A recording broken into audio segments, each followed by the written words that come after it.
wabarakatuh. Saya Ustazah Nur Azrina binti Osman. Hari ini kita akan belajar subjek Nikah Islam bagi tingkatan 5 dalam bidang hadis, pelajaran 7. Setiap orang ialah pemimpin. Jadi kamu boleh buka buku teks muka surat 56 ya bagi tajuk hadis ini.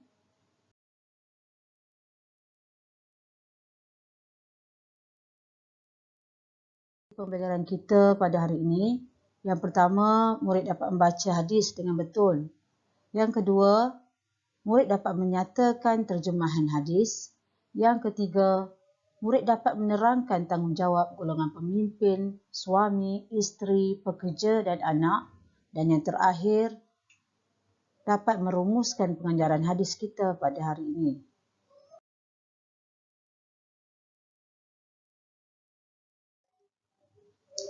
Hadis setiap orang ialah pemimpin. An Abdullah bin Umar radhiyallahu anhu yaqul, sami'tu Rasulullah sallallahu alaihi wasallam yaqul, kullukum ra'in wa kullukum mas'ulun an ra'yatihi wal imamu ra'in wa mas'ulun an ra'yatihi wal rajulu ra'in fi ahlihi wa huwa mas'ulun an ra'yatihi wal mar'atu ra'iyatun fi baiti zawjiha wa mas'ulatun an ra'yatiha wal khadimu ra'in fi mali sayyidihi wa mas'ulun an ra'yatihi. Qala wa hasibtu an qad qala wal rajulu ra'in fi mali abihi wa mas'ulun an ra'yatihi wa kullukum ra'in wa mas'ulun an ra'yatihi. Hadis riwayat Bukhari. Mari kita lihat apa maksud hadis ini ya, berdasarkan potongan-potongan hadis yang telah saya tunjukkan ini. Pertama, kullukum ra'in. Setiap kamu, kullukum ra'in ialah pemimpin. Wa kullukum mas'ulun an ra'yatihi. Dan setiap kamu bertanggungjawab atas kepemimpinannya. Wal imamu ra'in wa mas'ulun an ra'yatihi. Imam itu ialah pemimpin dan bertanggungjawab atas kepimpinannya. Wal rajulu ra'in fi ahlihi. Dan lelaki itu ialah pemimpin dalam keluarganya. Wa huwa mas'ulun an ra'yatihi. Dan bertanggungjawab atas kepimpinannya. Wal mar'atun ra'iyatun fi baiti zawjiha. Dan perempuan itu ialah pemimpin dalam rumah tangganya.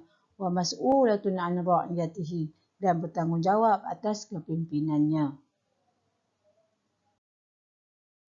Wal khadimu ra'in fi mali sayyidihi. Dan pekerja itu ialah pemimpin bagi harta majikannya. Wa mas'ulun an ra'yatihi. Dan bertanggungjawab atas kepimpinannya. Qala wa hasibtu an qad qala. Dia berkata, aku menyangka bahawa sesungguhnya baginda juga bersabda, war rajulu ra'in fi mali abihi. Dan lelaki itu ialah pemimpin bagi harta benda ayahnya. Wa mas'ulun an ra'yatihi. Dan bertanggungjawab atas kepimpinannya. Wa kullukum ra'in wa mas'ulun an ra'yatihi. Dan kamu semua ialah pemimpin dan bertanggungjawab atas kepimpinannya.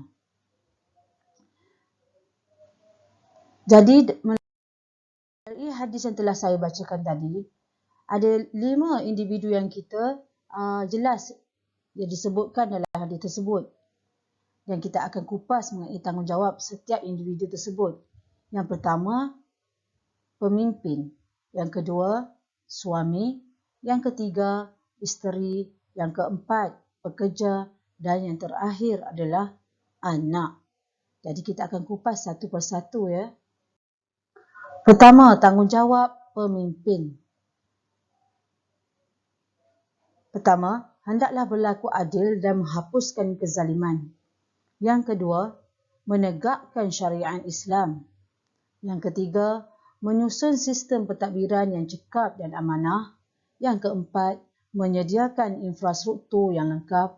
Dan yang terakhir, bersikap toleransi terhadap orang bawahannya.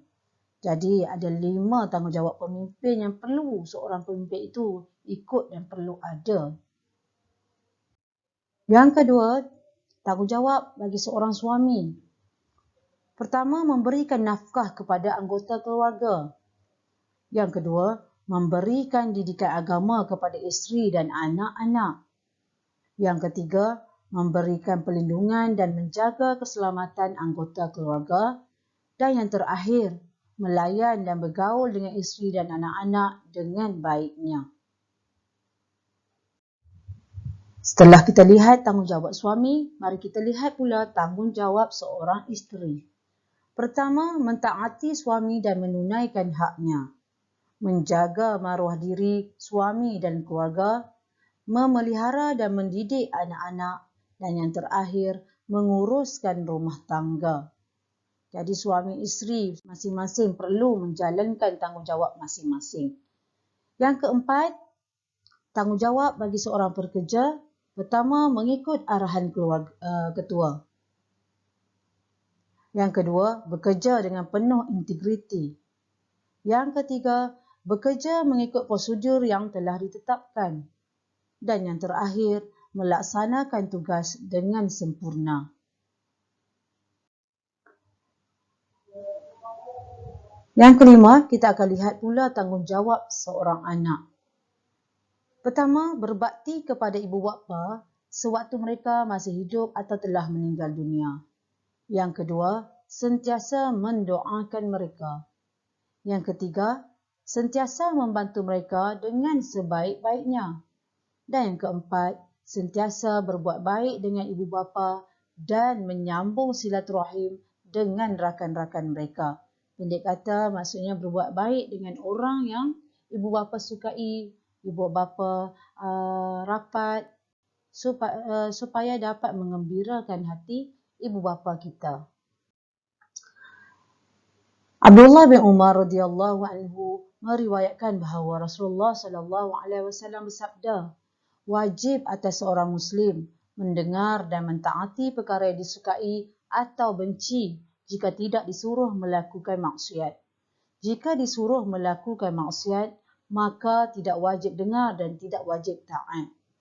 Jadi kesimpulannya, di dalam tanggungjawab individu tadi, kita boleh lihat jika seorang ketua memberi arahan yang menyuruh kita membuka aurat semasa bekerja, jadi kita tidak wajib taat kepada arahan tersebut kerana dia melanggar syariat.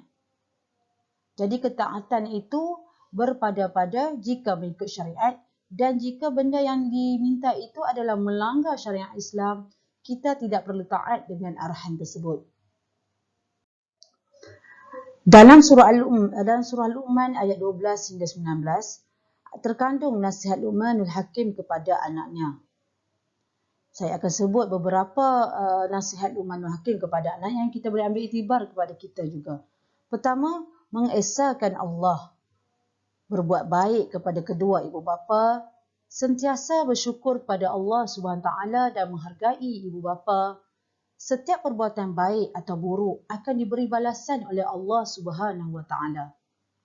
Mendirikan solat, laksanakan amar ma'ruf nahi munkar, bersabar atas segala musibah, menjauhi sikap sombong, mengelokkan percakapan kita. Jadi nasihat Luqmanul Hakim ini sangat berguna bagi kita menjalankan kehidupan harian kita. Di dalam hadis ini, kita akan kupas beberapa pengajaran yang kita dapat. Yang pertama, pengajaran hadisnya adalah kita hendaklah menyedari bahawa setiap individu berperanan sebagai pemimpin yang akan dipertanggungjawabkan di akhirat kelak. Yang kedua, kita hendaklah menjalankan tanggungjawab terhadap orang yang dipimpin dengan adilnya dan amanah. Yang ketiga, kita hendaklah memelihara dan melindungi anggota keluarga agar selamat di dunia dan akhirat. Yang keempat, kita hendaklah bertanggungjawab terhadap segala keluarga dan rumah tangga agar kekal harmoni. Yang kelima, kita hendaklah sentiasa bersikap amanah dalam pekerjaan supaya rezeki diberkati. Yang keenam, kita hendaklah berbakti kepada kedua ibu bapa semasa mereka hidup atau setelah meninggal dunia kerana jasa mereka tidak terbalas. Dan yang terakhir, pengajarannya ialah kita hendaklah mencontohi sunnah Rasulullah dalam segala aspek kepimpinan kerana baginda ialah contoh ikutan yang terbaik. Jadi itu sahaja pengajaran hadis kita pada hari ini berkaitan dengan setiap orang ialah pemimpin. Jadi setiap kita hendaklah laksanakan tanggungjawab kita dengan sebaiknya. Sebagai seorang pelajar, tanggungjawab kita lebih besar. Ada banyak perkara yang boleh kita ikuti untuk jadi pelajar yang terbaik. Mendengar kata guru, datang awal ke sekolah, melakukan tugas yang telah diarahkan, membantu guru. Itu semua pun tanggungjawab seorang pelajar. Jadi semua orang, individu kita ini ada tanggungjawab masing-masing. Wallahu'alam, kita berjumpa lagi dalam kelas yang akan datang. Assalamualaikum warahmatullahi wabarakatuh.